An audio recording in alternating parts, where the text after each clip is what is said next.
Le juge Prescott pensait qu'il pouvait réduire Pam Bondi au silence avec une amende. Il ne s'attendait absolument pas à ce qu'elle démonte toute son argumentation devant tout le monde. Le palais de justice de Tampa, en Floride, avait été le théâtre de nombreuses batailles juridiques. Mais ce matin-là, personne n'aurait pu prédire la tempête qui allait se déclencher.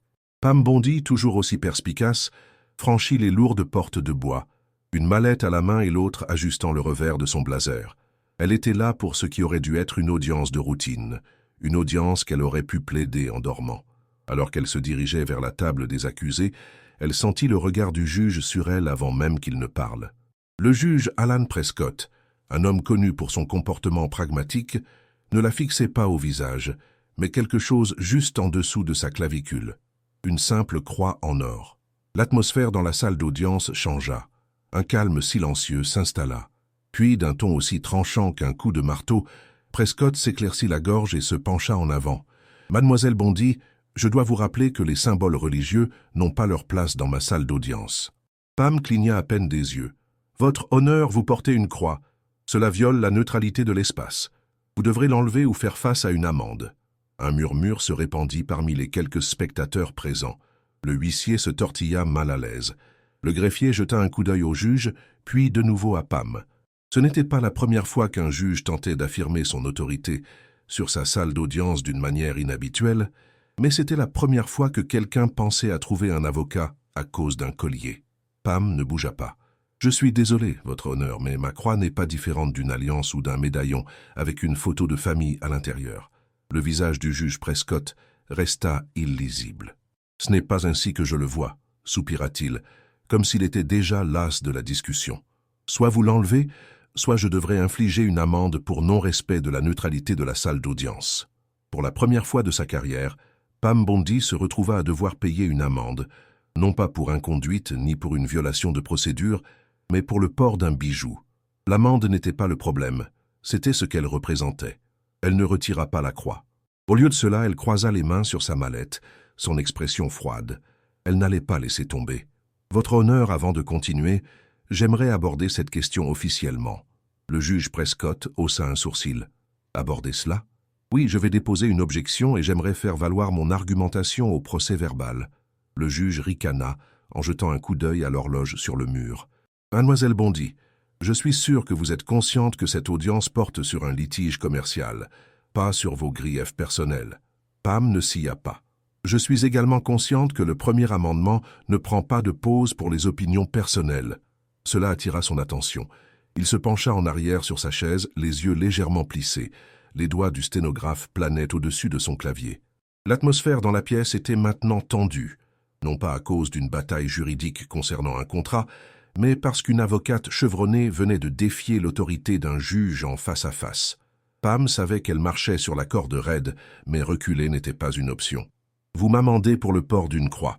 Analysons cela juridiquement, si vous le voulez bien. » Le juge expira en se frottant les tempes, mais avant qu'il ne puisse répondre, Pam plongeait déjà la main dans sa mallette. Elle n'allait pas seulement argumenter, elle était sur le point de démanteler toute sa prémisse.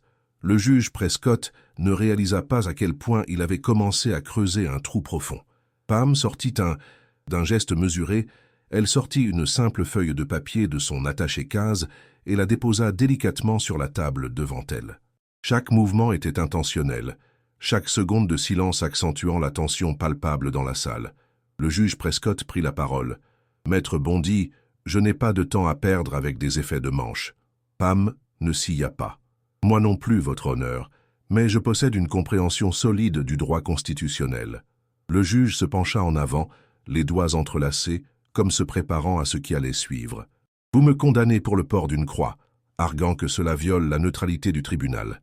Sur quel précédent juridique vous basez-vous, votre honneur ?» Un silence pesa dans la salle. Les doigts des sténotypistes planaient au-dessus des claviers. L'huissier de justice bougea à peine sur son siège. Le juge Prescott expira lentement. « Ce tribunal opère sous mon autorité, maître Bondi. » Pam acquiesça. « C'est exact. Mais cette autorité n'est pas au-dessus de la Constitution. » Elle tapota le papier devant elle. « En vertu du premier amendement, l'expression religieuse personnelle est protégée, surtout quand elle ne perturbe pas les procédures. » Le juge ricana. « Vous êtes avocate, pas professeur de droit. » Pam esquissa un sourire dépourvu de toute chaleur. « Alors parlons jurisprudence. Elle saisit le document. Tinker v. Des Moines, 1969. Une affaire historique qui a établi que les individus ne perdent pas leurs droits constitutionnels en entrant dans une institution gouvernementale, qu'il s'agisse d'une école ou d'un tribunal. La mâchoire du juge Prescott se crispa légèrement. Il connaissait cette affaire, comme tous les professionnels du droit. Pam poursuivit. West Virginia State Board of Education vs. Barnett, 1943. La Cour suprême a statué que contraindre des individus à retirer ou à dissimuler des symboles de conviction personnelle est une violation de leurs droits garantis par le premier amendement. Elle reposa le papier. Alors, votre honneur, souhaitez-vous que je continue ou préférez-vous reconsidérer cette amende? Les doigts du juge tambourinaient contre l'accoudoir de son fauteuil. Il était acculé et le savait, mais son orgueil l'empêchait de céder, du moins pas encore. Ceci n'est pas un débat religieux, maître Bondi. Pam inclina la tête. Alors pourquoi l'avez-vous transformé en un? Quelques murmures étouffés se firent entendre dans la salle d'audience. Le visage du juge Prescott s'assombrit davantage. Sa voix était sèche, mais son autorité s'effritait. Pam se pencha en avant, sa voix stable. « Avec tout le respect que je vous dois, votre honneur, je m'arrêterai lorsque je recevrai une justification légale pour cette amende. Car jusqu'à présent, je n'en ai entendu aucune. » Un long silence suivit. Finalement, le juge se tourna vers le greffier, marquait l'amende comme étant en suspens d'examen. Pam eut un sourire narquois. « Je prends cela comme une victoire provisoire. » Mais elle n'en avait pas fini. La véritable bataille ne faisait que commencer. Le visage du juge Prescott restait impénétrable, mais son changement de posture dans son fauteuil était indéniable. Il s'attendait à une obéissance silencieuse, pas à une contestation constitutionnelle en bonne et due forme. L'atmosphère dans la salle d'audience n'était plus simplement tendue, elle était électrique. Pam le ressentait. Tous les regards étaient rivés sur elle, observant, attendant. Elle avait tracé une ligne dans le sable, et maintenant le juge avait deux options. S'en tenir à sa faible justification et risquer l'humiliation, ou trouver un moyen de reculer sans perdre le contrôle. Mais Prescott n'était pas du genre à reculer facilement. « Maître Bondi, commença-t-il d'un ton mesuré, les règles du tribunal existent pour une raison. Si j'autorise une forme d'expression personnelle, j'ouvre la porte à toutes les autres. » Les lèvres de Pam se pincèrent. « Vous voulez dire comme les alliances portées par la moitié des avocats ici présents, ou les insignes que vous autorisez sur les revers des vestes des représentants du gouvernement ?» Le visage de Prescott était devenu rouge. La mâchoire crispée, Pam ne lâcha pas prise. « Ou devrions-nous parler de cette fois où vous avez autorisé un avocat de la défense à porter un ruban rose pour sensibiliser au cancer du sein pendant un procès? Vous n'y avez vu aucun inconvénient. » Quelques murmures discrets se firent entendre parmi les observateurs. Prescott leur lança un regard noir, mais le mal était déjà fait. Pam venait d'exposer son application sélective des règles. Pam se rassit, croisant les bras. « Alors, expliquez-moi, votre honneur, pourquoi cette règle ne s'applique-t-elle qu'à ma croix ?» Les doigts de Prescott se crispèrent sur le bord de son bureau. Il était piégé, et tous ceux présents dans cette salle d'audience pouvaient le constater. Il avait appliqué une règle non écrite fondée sur un parti pris personnel, et maintenant celle-ci s'effondrait sous son poids. Pour la première fois depuis le début de l'audience, il n'avait pas de réponse. Pam n'avait pas besoin de jubiler. Elle laissa simplement le silence s'étirer suffisamment longtemps pour que chacun puisse saisir la réalité de la situation. Puis elle porta le coup de grâce. « Si vous maintenez cette amende, votre honneur, je déposerai un appel avant même que l'encre ne soit sèche sur la décision, et lorsque cela se produira, je vous garantis que cette affaire fera les gros titres. » Elle laissa ces mots faire leur effet. Un juge en exercice qui inflige une amende à une femme pour avoir porté une croix au tribunal, je suis sûr que les juridictions supérieures aimeraient se pencher sur ce précédent. Les narines de Prescott se dilatèrent. Son ego et sa fierté se livraient une guerre contre la dure réalité. Pam ne détourna pas le regard. Elle le laissa mariner dans cette situation. Plus il tardait à réagir, plus son erreur devenait flagrante. Finalement, après ce qui sembla une éternité, il expira bruyamment. « L'amende est annulée, marmonna-t-il. Pam sourit. « Très apprécié, votre honneur. » Mais il ne s'agissait plus seulement d'une amende. Elle venait d'envoyer un message clair et fort, un message que Prescott n'oublierait pas de sitôt. Mais les retombées ne faisaient que commencer. Les mots du juge, l'amende est annulée, auraient dû mettre fin à l'affaire, mais la salle d'audience n'était plus seulement un champ de bataille juridique. C'était un spectacle, et tous ceux qui étaient présents venaient d'assister à quelque chose qu'ils n'oublieraient probablement pas de sitôt. La sténotypiste judiciaire leva à peine les yeux de son clavier, mais même elle savait que cette transcription circulerait au-delà de cette pièce. Le greffier, qui avait initialement semblé mal à l'aise lorsque l'amende avait été annoncée, jeta maintenant un coup d'œil rapide à Pam, presque comme s'il était impressionné.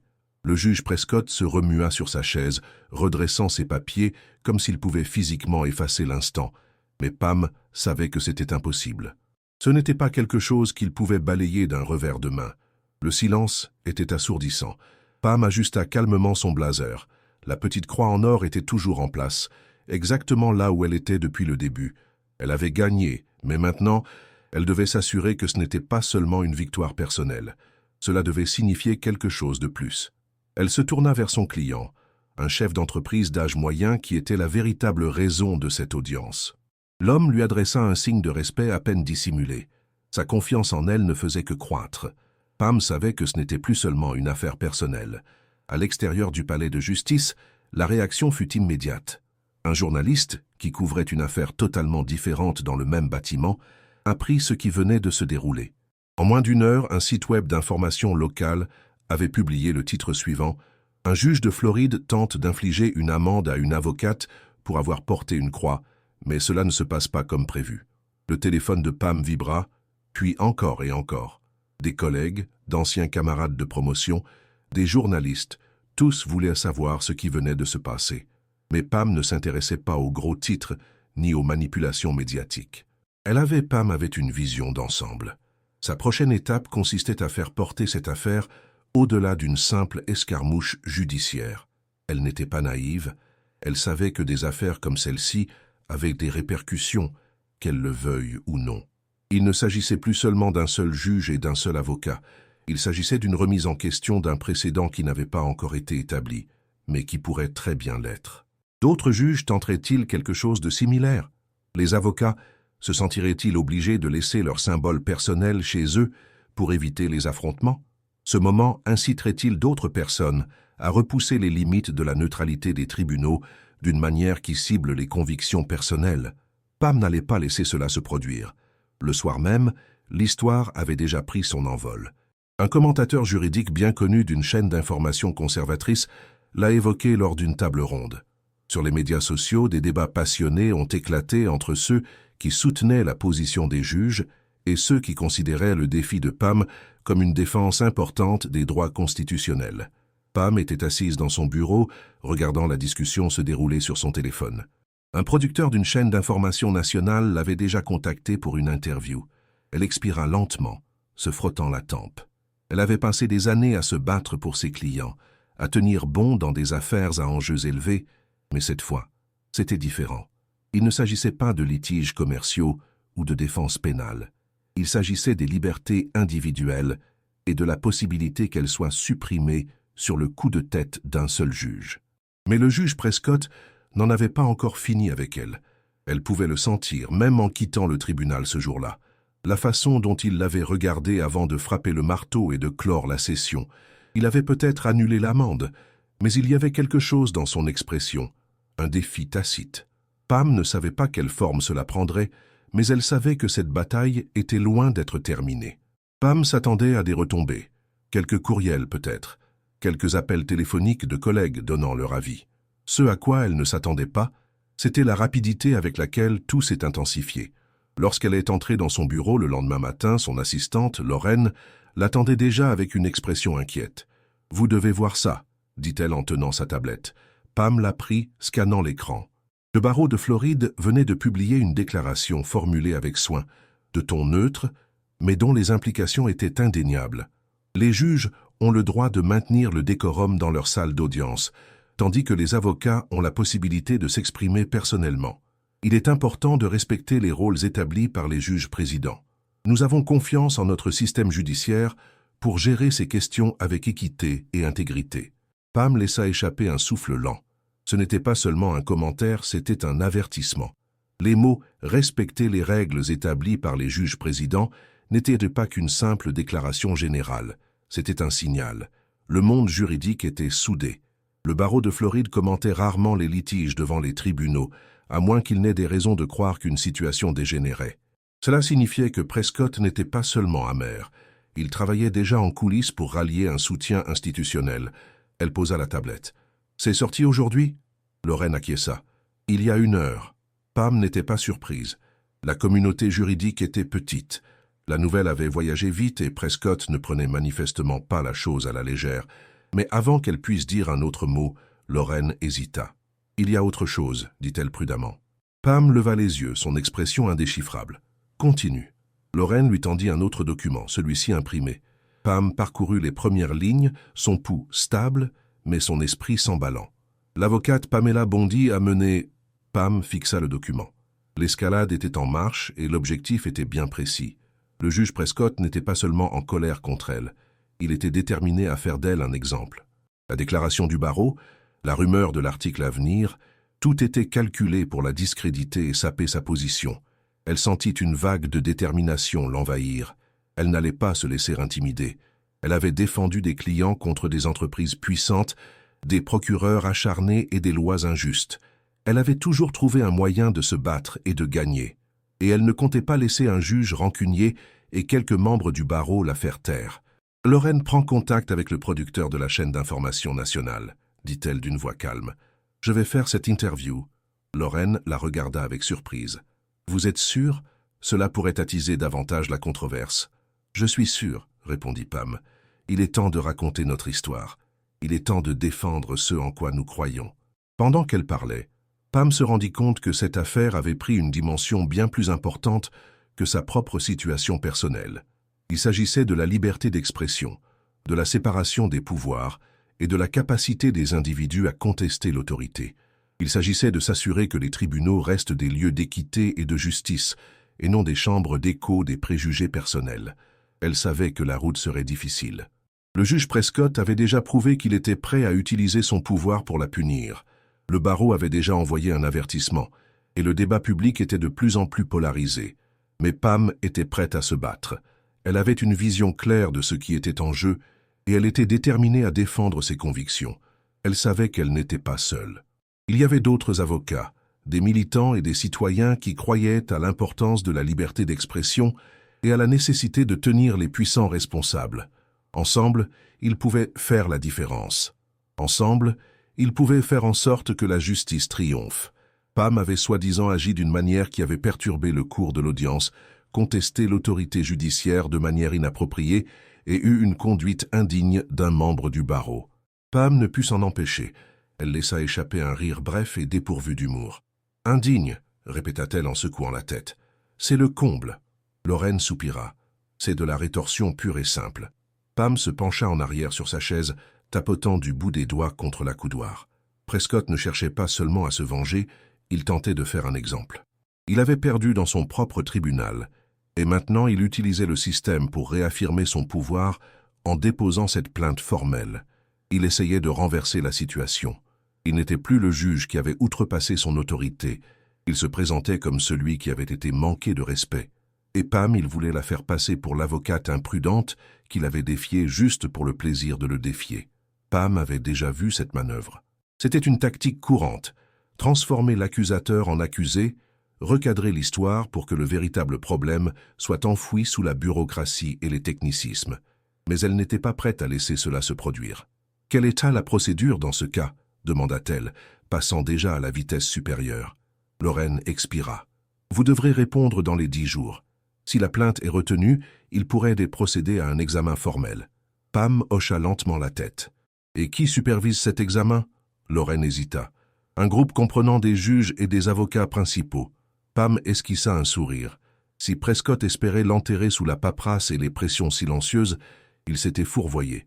Parce que cette affaire n'allait pas être traitée discrètement, elle allait devenir très publique. Lorraine l'examinait, attendant sa réaction. « Qu'est-ce que tu veux faire ?» Pam prit une profonde inspiration, puis attrapa son téléphone. Si Prescott voulait jouer à des jeux, alors jouons. Elle fit défiler ses contacts, son esprit déjà 10 coups en avant. Prescott pensait qu'elle allait se défendre lors d'une audience à huis clos, écoper d'une réprimande silencieuse et passer à autre chose. Mais il ne comprenait pas à qui il avait affaire. Pam avait passé sa carrière à jouer sur le long terme, et maintenant, Elle allait s'assurer que tout le monde regardait. Pam ne perdit pas de temps. Elle savait comment ces choses fonctionnaient. La rétorsion était la plus efficace lorsqu'elle se produisait dans l'ombre. Prescott voulait traiter cette affaire discrètement, en utilisant le système contre elle, tout en gardant le public dans l'ignorance. Elle n'était pas prête à laisser cela se produire. Elle fit défiler son téléphone, trouva le contact dont elle avait besoin et appuya sur « Appeler ». Après 2 sonneries, une voix familière répondit « Pam, j'étais justement sur le point de t'appeler. » C'était Lisa Reynolds, une journaliste chevronnée d'une émission nationale d'affaires juridiques. Elle avait couvert certaines des affaires les plus importantes de Pam, et plus important encore, elle n'avait pas peur de s'attaquer aux abus de pouvoir judiciaire. Pam alla droit au but. « Lisa, j'ai besoin que tu écoutes attentivement. Un juge vient de déposer une plainte formelle contre moi pour avoir perturbé le cours de l'audience. Mais ce qui s'est réellement passé, c'est qu'il a essayé de me condamner pour avoir porté une croix. Et quand j'ai tenu bon, il a reculé. Mais maintenant, il utilise le système pour me punir à la place. » Lisa resta silencieuse pendant un instant, puis elle laissa échapper une respiration vive. « Tu es en train de me dire qu'un juge en exercice essaie de te sanctionner parce que tu as dénoncé son abus de pouvoir. » Pam sourit. « C'est exactement ce que je te dis. » Lisa n'hésita pas. « Je m'en occupe. » Pam se pencha en avant. « J'ai besoin que ce soit enregistré avant qu'il n'essaie de le manipuler. Une fois que c'est public, Prescott ne pourra pas transformer ça en une affaire disciplinaire discrète. » Lisa était déjà sur le coup. Pam, animée d'une énergie nouvelle, interrompit sa communication. Le sentiment que la dynamique basculait en sa faveur la galvanisait. Pourtant, elle n'avait pas dit son dernier mot.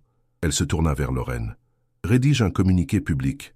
Je veux clarifier ma position avant que Prescott et ses alliés ne brouillent dans les pistes. » Lorraine acquiesça. « Tu veux l'axer sur un abus de pouvoir judiciaire?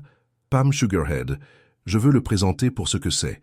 Une atteinte aux droits individuels et un abus de pouvoir judiciaire. Si ce juge pense pouvoir me punir pour m'être défendu, imagine ce qu'il a pu faire à des personnes sans tribune. » L'expression de Lorraine se durcit. « Je m'en occupe. » Pam expira, rassemblant ses pensées. Prescott comptait sur le silence, mais le pays allait découvrir l'étendue de ses agissements. Pam n'eut pas à patienter longtemps. Le lendemain matin, à peine assise avec son café, son téléphone vibrait sans cesse. Les médias avaient repris le reportage de Lisa Reynolds pendant la nuit et les réseaux sociaux étaient en ébullition. Le titre était omniprésent. Un juge de Floride tente de punir une avocate pour le port d'une croix. Il est maintenant sous le feu des critiques.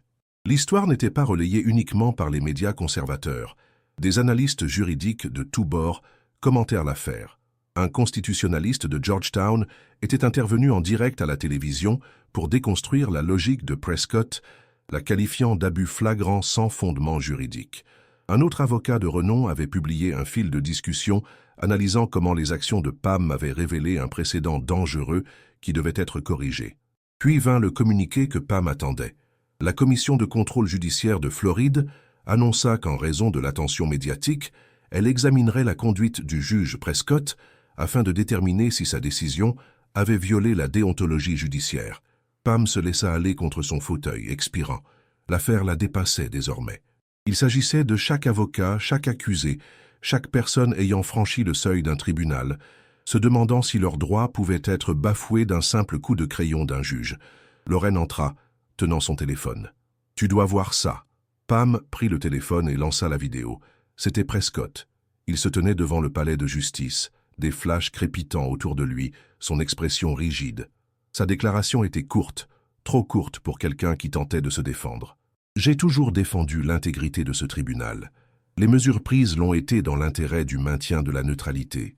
Cependant, je respecte la procédure de contrôle judiciaire et coopérerai pleinement. » Pam faillit rire. La neutralité. Il essayait encore de jouer cette carte. Lorraine croisa les bras. Il essaie de sauver la face. Pam acquiesça. Et il échoue, car l'affaire ne va pas s'arrêter là. La commission de contrôle judiciaire doit prendre une décision. Si elle se prononce contre Prescott, ce ne sera pas seulement un embarras professionnel. Cela créera un précédent qui protégera les personnes comme Pam contre ce genre de représailles. Mais même s'il ne le réprimandait pas officiellement, il avait déjà perdu ce qui comptait le plus, sa réputation, sa crédibilité, son autorité. Car après cela, chaque avocat qui entrerait dans son tribunal saurait qu'il s'agissait du juge qui avait tenté de réduire quelqu'un au silence et avait échoué. Pam prit une lente gorgée de son café, puis leva les yeux vers Lorraine. « Nous avons gagné. » Lorraine sourit. « Oh, je sais. » Pam posa sa tasse. Elle ne s'était pas battue uniquement pour elle-même. Elle avait envoyé un message. Ne jamais laisser une personne au pouvoir vous dépouiller de vos droits. Elle avait affirmé son droit à la liberté d'expression et avait ouvert la voie à d'autres pour qu'ils fassent de même. La bataille avait été acharnée, mais la victoire était d'autant plus savoureuse. Le goût amer de l'injustice avait été remplacé par la douce saveur de la justice. La voie était désormais tracée, et l'écho de sa détermination résonnerait longtemps dans les couloirs de la justice. Ne renoncez pas à vos droits sans lutter, car une seule personne déterminée peut tout changer. Si vous croyez en la défense de vos droits, faites entendre votre voix. Aimez, commentez et abonnez-vous pour découvrir d'autres histoires vraies et importantes. Tous droits d'Elite Stories.